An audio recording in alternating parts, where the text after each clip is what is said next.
All right, can everyone hear me? I'm going to use a pointer today because I'm going to show you a little bit of data, and it's always hard with two slides, so I'm just going to point over here because I'm right-handed.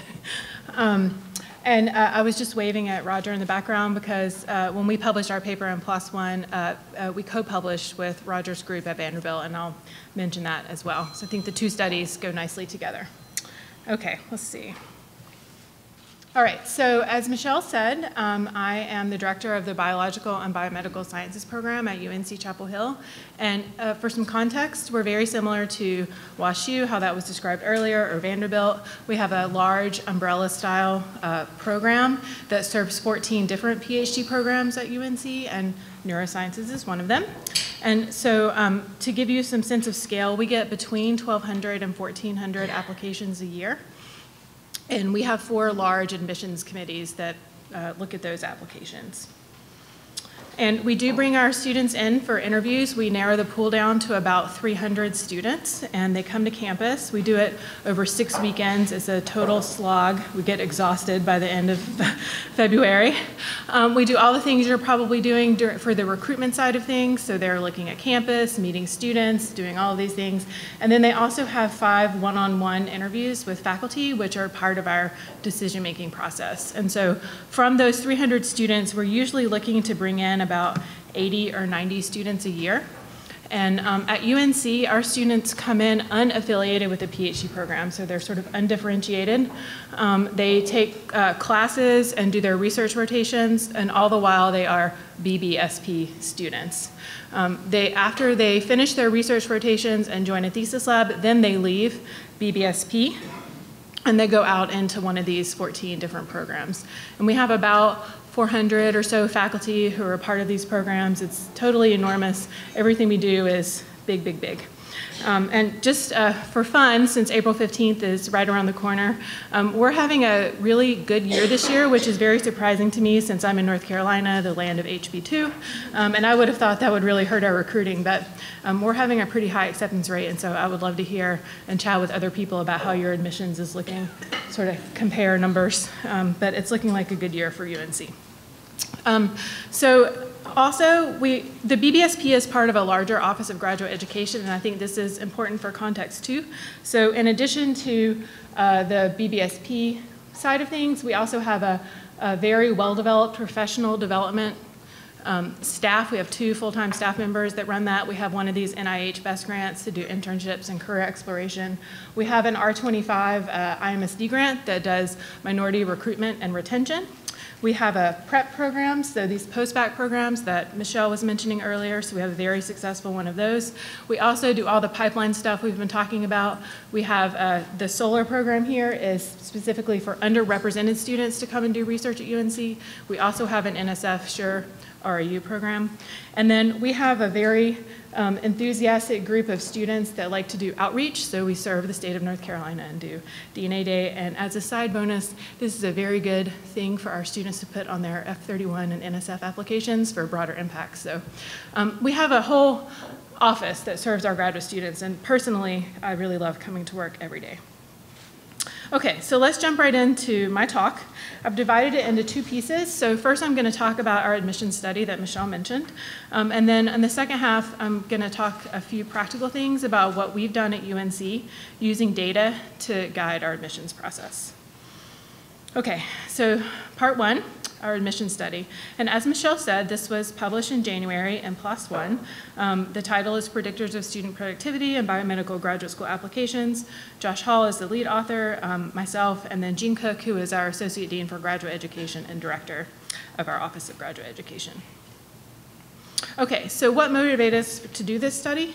And really the first thing was experiences of our prep scholars. So Josh, as I mentioned before, the lead author on the paper, directs our UNC prep program. It's been around for, I think, 7 years now. It's been really successful. Our students spend 1 year at UNC. They get professional development, GRE prep, all these other things to make them more competitive to go on to graduate school. And one of the things that Josh noticed was that the GRE seemed to have an outsized influence in how easy or hard it was going to be for these students to get interviews or get offers. So students who did really well in the lab, who had amazing letters of recommendation, if their GRE scores were not very good, they would oftentimes would have a harder time getting interviews. They would get fewer interviews than the students who were maybe just okay, but sort of did well on the GRE. And the GRE was so stressful for these students. It costs money, they know it's important, it's a big part of that prep year. And so this is really what motivated Josh to sort of start to look at what is important in the graduate application and how does that relate to student success. So the second motivation was the 2014 UCSF study. So many of you have probably read this paper, but just very briefly, in case you haven't, this is the article that came out at MBOC in 2014, and what they said at UCSF was, or what they found was that years of research experience and subject to GRE scores differed between their high-performing students and their low-performing students. They did not find a difference between general GREs, GPA, or the undergraduate institution ranking, so this selectivity question. And so, at least for us, this was a really exciting paper, and we talked a lot about it. There were some criticisms, though, and actually, UCSF students published a sort of a response to this paper. And some of the criticisms were that the outcome measures were subjective, so they basically asked the faculty program directors to say who were your best students and who were your lowest performing students, so it's kind of an opinion-based thing. They only had 2 bins, and the sample sizes were pretty small, so 31 in the top group and 21 in the bottom performing group. And at the end of the paper, they recommended that other institutions conduct similar analyses, so that's what we decided to do. And I should mention that BBSP, we started doing this umbrella style admissions in 2008, and our average time to degree is pretty close at 5.5 years, and so starting in around 2015 when we were thinking about this study, we had enough students kind of come through the program and go on to graduate that we could really start to look at this with a good sample size. So the goal that we had was to objectively study application metrics as they relate to student outcomes, and we really wanted to be objective, okay? And so the question that we asked was, do application metrics differ between highly productive and less productive biomedical PhD students at UNC Chapel Hill? And the other thing that I think is important to keep in mind is we were very intentional about using the word productive and not successful, because success can be defined in many different ways. And so we felt that productivity, which I'll talk about in a minute, was a better term. Okay, so very quickly, this is how our study was designed. So we looked at students who came in through the first 3 years of our BBSP program, and that totaled about 280 students in our cohort. The application data that we looked at were the general GRE, the verbal, quantitative, and written. We don't require the subject test at UNC, and almost no one submits the scores, so we couldn't use that like the UCSF group did. We looked at undergraduate GPA, months of prior research experience, recommendation letter rankings, which I'll explain later on, and interview scores from the faculty interviews. And the outcomes that we decided to look at were numbers of first author publications, and we were just talking about that earlier, and we felt that this was a good, objective way to compare student productivity. We also looked at degree outcome and time to degree. I don't have time today to show you those data, but they're also in the paper, and we found somewhat similar results. So for the first author publications, I just want to explain how we set the definitions. Most of the programs in the BBSP at UNC require at least 1 first author publication as a degree requirement. And so we felt that we sort of set the average productivity group as 1 to 2 first author papers. Anyone who got more than 2 first author papers, we said was sort of a highly productive student. And then for the students who got no first author papers, we decided to divide them into 2 groups. So there were people who had no first author papers, but at least 1 middle author paper. We felt that that was different than the students who had no authorship on any paper of any kind in any position. So that's how we created 4 bins. All right, so I'm just going to jump right into the data and just show you a few of the slides, and then we will get into the practical parts in a second. Very quickly, so how did we analyze the student publications? So Josh actually wrote a custom Python script that mined PubMed for the advisor and student last name pairs, and then that returned the number of first author publications for the student and the total number of publications. And so that's how we sort of counted publications. And we get lots and lots of questions about this, so I'm just going to go ahead and say that all first author publications were considered equal in our study. So we didn't look at, for example, we didn't differentiate between a review or a primary research article. We also made no attempt to assess quality or impact factor. There's a lot of issues with those metrics anyway. And we also didn't consider, all the non-first author positions were considered equal. So if you were a co-first author but your name was listed second, it didn't get counted as a first authorship. And so we pretty much just looked for the number of publications, divided them into groups, and just went ahead and did the study. And we may have seen some different results if we tried to dig down in there a little bit more. We decided not to do that. Any questions about that? Okay. So the first question we asked was the question that we've all been talking about: do the GRE scores have any relationship to these productivity groups? And it was not surprising to us that they were not predictive. And I just want to show you what the data look like. I'm going to walk you through this one chart because all the other ones are going to look the same. So what we've done here is plotted our productivity groups along the bottom. So this is the high productive group, the middle productive group, and the two lower groups. And then each dot represents an individual student. And we've just plotted them based on their quantitative GRE percentile here on the y-axis. This line right here is the mean, and these are the standard deviations, okay? So all the charts are gonna look like this. And this is what we see for the quantitative GRE score, which is one that gets talked about a lot in admissions committees. There is no difference between the highest productive students and the lowest productive students. I also want to point out there's a pretty good range. We had some students with pretty low quantitative GRE scores in our pool. Oh, so we found the same for verbal and writing GRE scores. This was back in the day when the written was the old way that it was done. Now it's the 1 through 5 number. And for any of you who serve on admissions committees, you're probably not surprised by the writing scores being all over the map. It's kind of always like that. But we saw no difference for any of these individual metrics between our highest productive students and our lowest productive students. And this result is consistent with the UCSF finding, and it's also consistent with the Vanderbilt publication that came out the same time as us. And Roger, feel free to add if I don't get everything in here. So they did a very nice study looking at what does the GRE predict during graduate school, if anything at all. And they've been around, their umbrella program's been around a lot longer than ours, so they had more students in their pool, 634. And what their study showed was that the GRE, somehow I've gotten out of my slide, here we go, is not predictive of who will complete their PhD, time to degree, who's going to pass their qualifying exam, the number of presentations at conferences, the number of publications that relates to our study, and who is able to get external fellowships or grants. So they did find, however, that there is a moderately predictive for grades and first-year courses, and this is consistent with some of the research that says that GRE is a pretty good or an okay predictor at how you'll do in the classroom. But as we know, that's only one part of what it takes to be successful in graduate school. I think also you looked at advisor ratings of students as well and sort of split along the same line, right?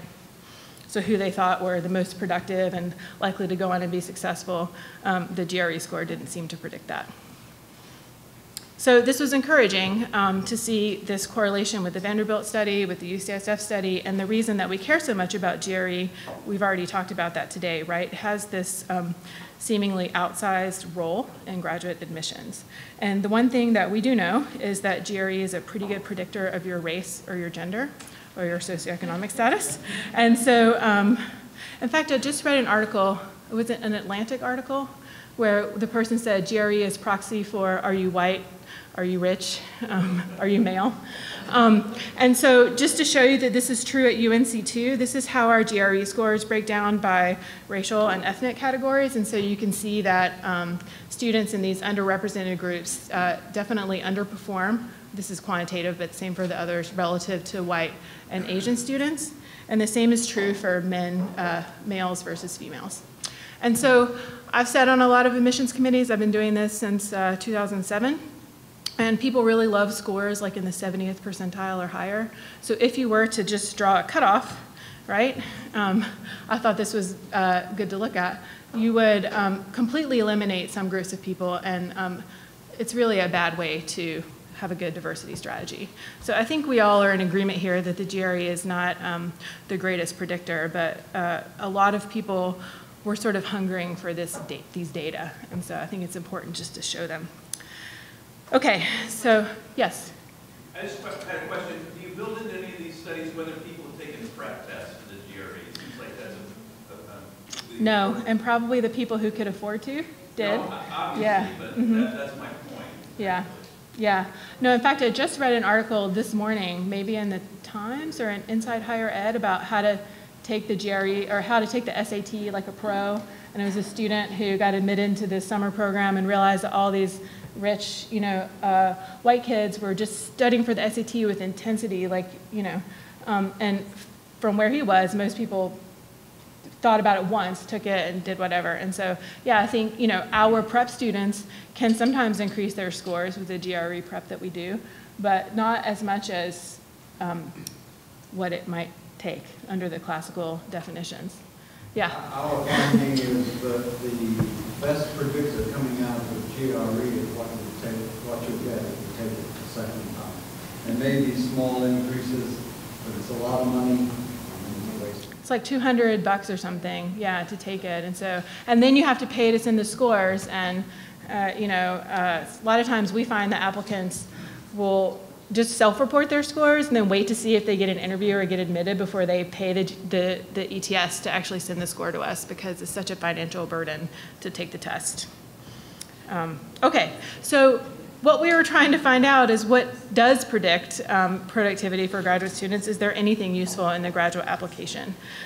So we found a bunch of other things that don't predict productivity. We first looked at undergraduate GPA. I'm not going to show you the data here today. That's also consistent with the UCSF study.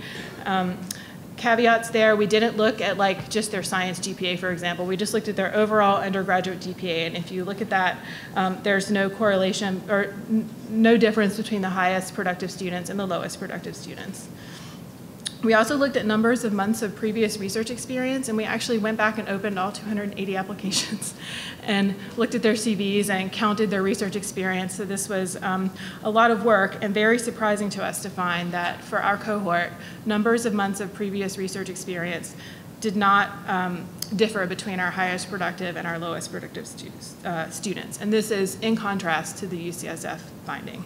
So just so you can see the data here for this, again, these are our productivity bins, the highest down to the lowest group, and each dot is a student. And you can see that we had a range of numbers of months of previous research experience, although most people are down here in the sort of 12 months range. We only counted up to December when they submitted their application, so they're probably going to get another 3 to 6 months more before they come to graduate school.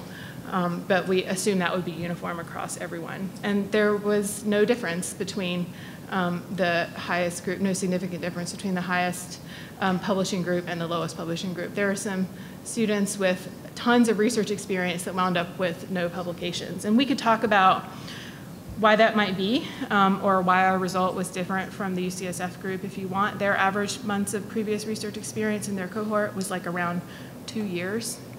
So a lot higher than the UNC group. And I will just say anecdotally that over the years, this was 2008 to 2010, we're starting to see applicants with more and more research experience. So I'm assuming that our averages have gone up, although I haven't actually gone in and looked at it. But we were definitely expecting the people who had tons of research experience, maybe were a technician for a couple of years, hit the ground running, start to publish papers, and that isn't what we found. Okay, so we also looked at faculty interview scores, and we really thought that this would show us something, so we were very surprised by this finding too. And that's a little bit why I asked Julie the question earlier. And now that I think about it, maybe this isn't such a surprising result after all. But you know, why are we doing these faculty interviews, right? We think this is how you get to know the applicants better. You meet them one-on-one, and you can probe a little bit more how much they understood their project and figure out who to admit. So what we did was, as I said, they have 5 one-on-one faculty interviews.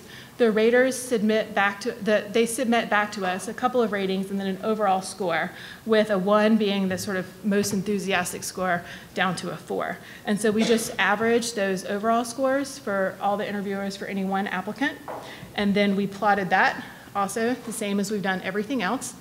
You can see there's not a big range. These are the people who we admitted, okay? But most of the people that we interview do get an admit offer. I think we admit about 70% of the people that we interview, because we don't have a really high take rate, except for this year. And again, surprisingly to us, the folks that the faculty were the most excited about sort of spread out among these productivity groups. So it doesn't seem like they were, there's a lot of uniformity and who they were enthusiastic about. And the 2 applicants that got all 1s, that everybody loved them, are in this no first author, but some middle author publications. Okay, so you know, Josh and I were starting to despair. Is there anything in the graduate application that differs between our student productivity groups? And we sort of drug our feet on the letter of recommendation study, because we didn't think that it would show us anything. And I mean, you've read these letters, right? They're all positive. And so we really felt that this was probably not going to result in anything. And we also were grappling with how to ask this question. So we actually first thought about like text mining or something. My husband works for IBM. Maybe we would have Watson do it. You know, we were just trying to figure out how could we look at these letters. And that was just way outside the scope of what we're doing. But UNC does ask all of our letters of recommendation writers to submit a ranking. Oh, this does not show it very well. So if you submit a letter of rec to UNC Graduate School, before you upload your letter, you have to rate the applicant relative to other students you've worked with. And the ratings are, the top one is exceptional, then outstanding, and so on. And so what we did was we just converted these rankings into a number and did just the same thing that we did with the interview scores, but for the letter writers. Does that make sense? And then we plotted it the same way as we did before, and we were very surprised to find that the students in the higher productivity group had significantly higher average letter writer ranking scores than students in the lower productivity groups. And so we wanted to probe into this a little bit further, and so we asked the question a different way. This second plot kind of confuses people, so let me sort of tell you what we did, and then I'll show you the data. So what we did was, instead of binning the students based on their productivity, their publications, we bin them on the letter writer scores, okay? So we sort of tried to break the students into 4 groups of the highest scores, next lowest, and lowest. And so this is what that looks like. So these are the students who had either all 1s or all exceptionals, or maybe 2 exceptionals and 1 outstanding. So that's the top group, and so on down like this, okay? And then we just plotted the average numbers of publications for each of those recommender score groups. And what you can see is, again, there is a significant difference in the number of publications for the students who got the highest letter writer scores versus the students who got the lowest rankings from their recommenders. So we can also talk about this result and what that might mean. There's a lot of bias in letters of recommendation. There's literature out there about that. On the one hand, I think it does make some sense. These faculty have seen students in the lab doing what it takes to be a scientist and can actually have something useful to say about that. So maybe it shouldn't have been so surprising that we found this, but nevertheless, these are all the data. I'm not going to show you the time to degree or the degree attainment data. Everything was consistent with what we found, except for the recommender ratings don't predict who's going to get a PhD or how long it will take them to get a PhD. And I think that's probably because there's so many factors that go into degree completion. All right, so let me just go through a few limitations of our study and talk to you about what we're thinking, where we want to take this next. So I just want to acknowledge we can only study our enrolled students. We don't know who the thesis advisor student pairings are for anyone who didn't enroll at UNC, so we couldn't really have like a control group. And I do acknowledge that there are bias both in letters of recommendation and in interviews, and that may have confounded the results a little bit. We, of course, don't have any students without research experience in our group, so that just acknowledging that is important. All of our publications were considered equal, so we talked about that already, some of the considerations for how we did the publication binning. And of course, our study didn't account for any other factors that might have impacted this productivity, okay? Which is directly related to our future directions. So we're very interested in studying the effects of the training environment and the advisor on the productivity of the student. These are obviously going to be influential, but what specific factors relate to student productivity? And then we're also very interested in qualitative assessments between our highest and lowest productive students, some of these non-cognitive factors that we've all been talking about. And the idea would be if we could figure out, is it grit and perseverance and all of these things? Is that what is different between those two groups? And that would help us know what to look for on the biomedical graduate application. So I thought I would leave you with sort of our recommendations. And the first one, I think, is pretty clear. We should, at a minimum, de-emphasize the GRE in admissions decisions, or if I had it my way, we would just eliminate it altogether. So I can't convince our faculty to do that. They just are not ready, and I'll talk about why. But the nursing school at UNC has gotten rid of the GRE. So they took it off of their application 2 years ago. So it'll be interesting to see what results come out of that. And the reason why I am excited about that is because at least it shows that our graduate school is open to giving us an exemption. So the GRE requirement is at the graduate school level, not at the BBSP level. So we would have to apply for an exemption, and it shows that they're at least open to the idea. And so I'm very interested in what the nursing school sees. I believe we should continue to prioritize research experience. I think we just need to make sure that what we're focusing on is what that tells you about the student, right? So the potential that they have for being successful, and you can get that from their statement, from the letters of recommendation, and focus less on where they did the research or how many years of research experience they actually have. So it's just sort of looking at it in a different way. You should define your admissions criteria in advance. This comes right out of the implicit bias research and is a good thing to do. I'll talk about that in a minute. And then, of course, we want to look at ways that we could assess these qualifications, like grit and perseverance, on an application. We're trying to think about that at UNC, so if other people are already doing that, I'm very excited to hear your ideas. And then we all know that we need to work towards this idea of holistic review. Some of the challenges that we have, which I'll talk about in a few minutes, at UNC may just be related to our size. We're doing everything in big numbers, and a small program might be leaner and more able to change quickly. Okay, so I'm going to shift now to talk to you about how we've used this study and other data to sort of shape our own admissions process.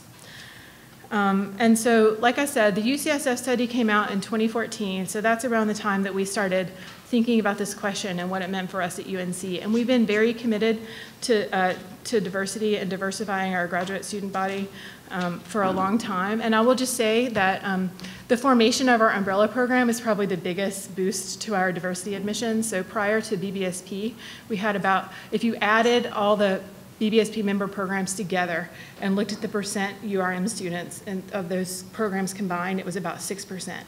And after BBSP started, it shot up into the teens. I think it's just a critical mass group of people forming an identity, a central community, and that really helped us at UNC kind of get going, begin playing the game. And we have been doing okay, but we still had a lot of challenges, like in the committee meetings, like what we heard about earlier. So what we decided to do was we put a few new things into place between the 2014 admissions year and got them ready to go for our 2015 admissions year. So the first thing that we did was we started mandatory training for all of our admissions committees. And if anybody else out there is already doing this, kudos to you. We finally started doing it in 2015. Our training had two parts to it. And first I should say Jean Cook, our dean person, she's a faculty member and she did the training. Not me, who is a staff person. I know I'm wonderful, but it's really great to have a peer, a person in sort of a leadership position doing this training. And so Jean talked to the committee members about implicit bias. What is it? Where does it come from? Evidence that it's at play in STEM disciplines and hiring, and how we can reduce implicit bias. We have an implicit bias researcher at UNC who has given some internal talks, so that was part of Jean's own education.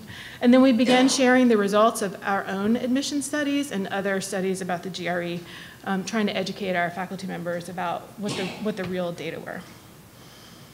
So the other thing that we did was we did put together a rubric for application review, and I'm happy to share this with anyone who's interested. So before we put this together, what our committee members did when they read applications was they just kind of like rated every part of the application and then gave an overall score. So they rated the statement, they rated letter 1, letter 2. I'm not really sure how this came to pass, but that's what they used to do.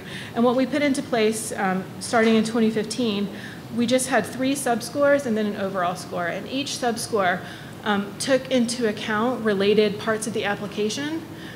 Instead of, so it de-emphasized individual pieces of the application. That was our goal.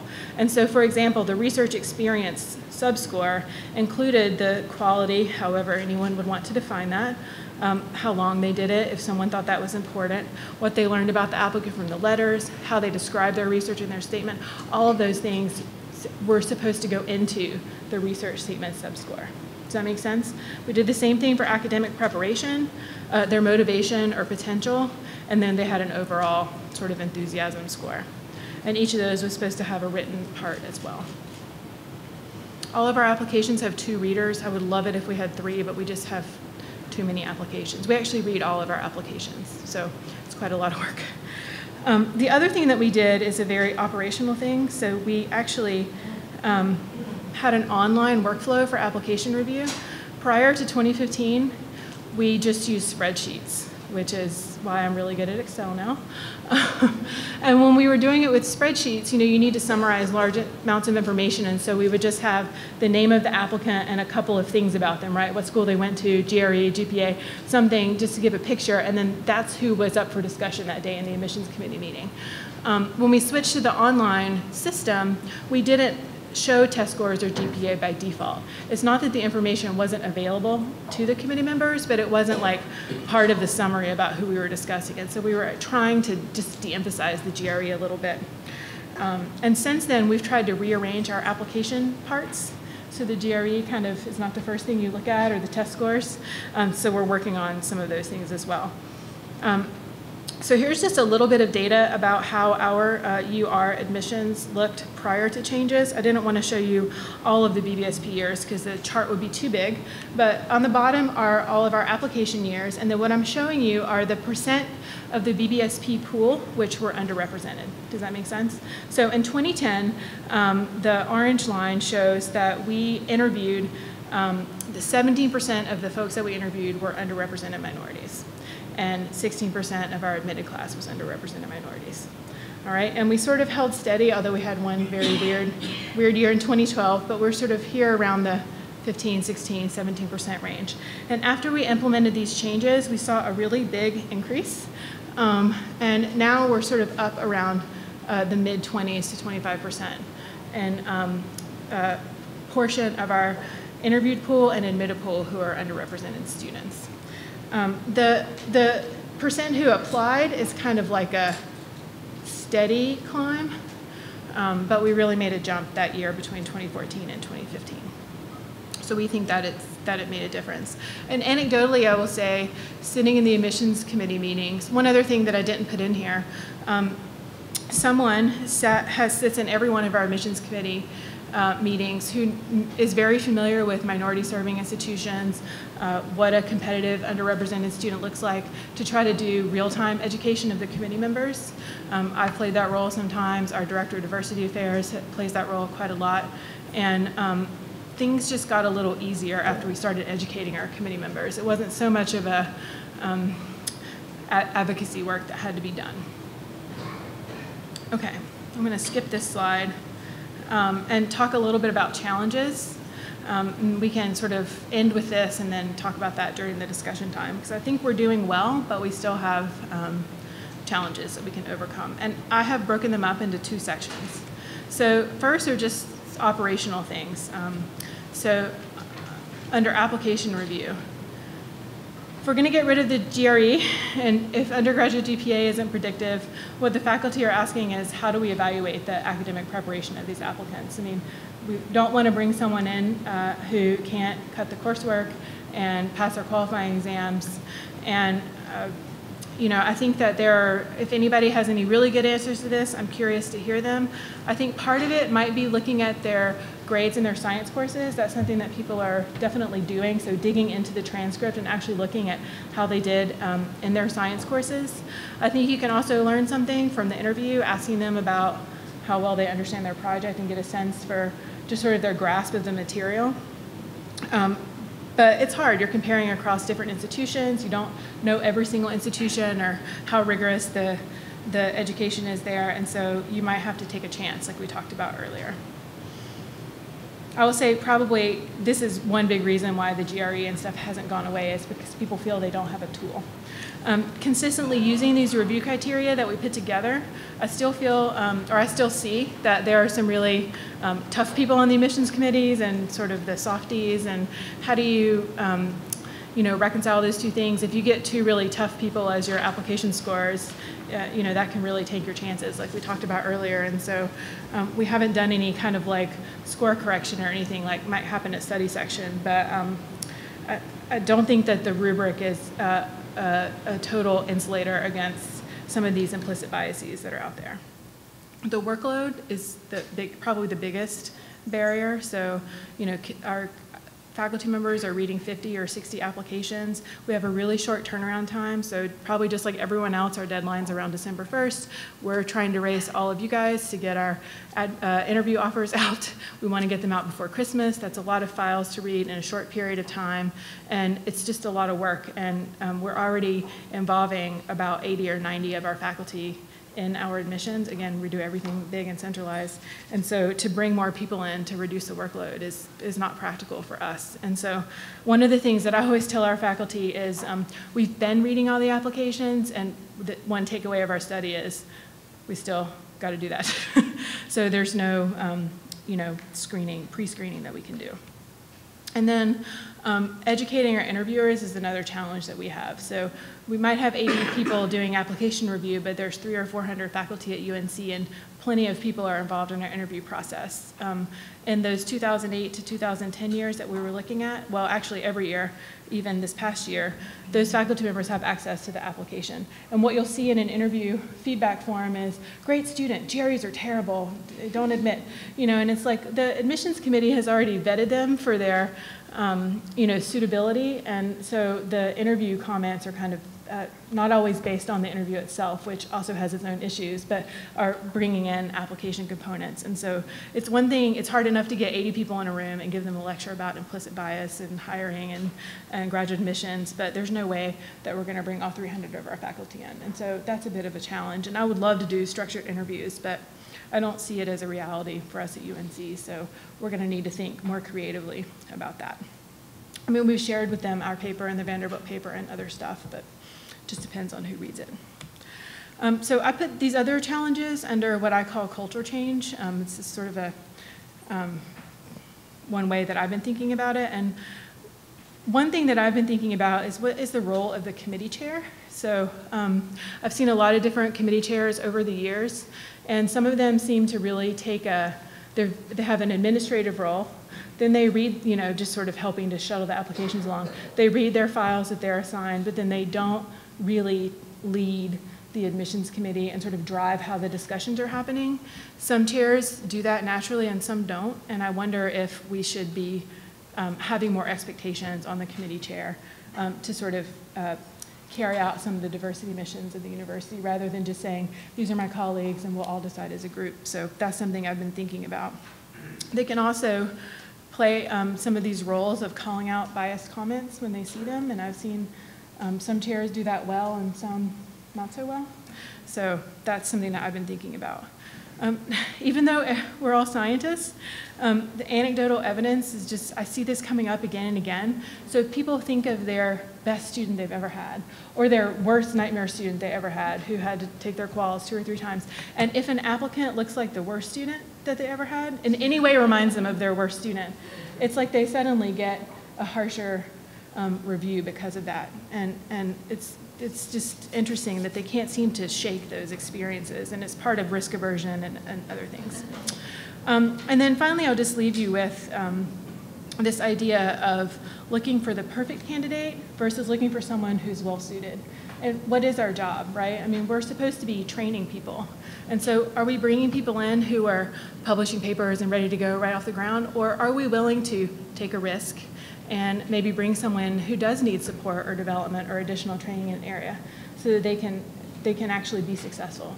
And I think at UNC, we have been willing to bring people in who might need remediation in a certain area, and then we have programming in place to support those people, and that's how we can feel comfortable taking some of those risks. That's been a really important part of our strategy. So I thought I would just leave you with one thing. We've already been talking about this, but it's not just enough to admit a more diverse group of people. And so I really like this quote that I read in a Harvard Business Review article: diversity doesn't stick without inclusion. So you really have to think about what kind of environment these students are going to be in when they get to your university. And like we talked about earlier, it starts with their decision about whether or not they'll even enroll, right? So what kind of environment are they seeing when they come to your campus for interview weekends? And what are you going to do to support them while they're there? And I couldn't help but just brag a little bit. UNC is doing really well. Our overall retention and graduation rate is 88%, and our UR retention graduation rate is 85%. So I feel like we're doing a good job. We're always trying to do better, but I'm happy to share ideas or talk about anything that we're doing at UNC that people may be interested in. And my acknowledgements, all of my co-authors, and my whole Office of Graduate Education. Thank you.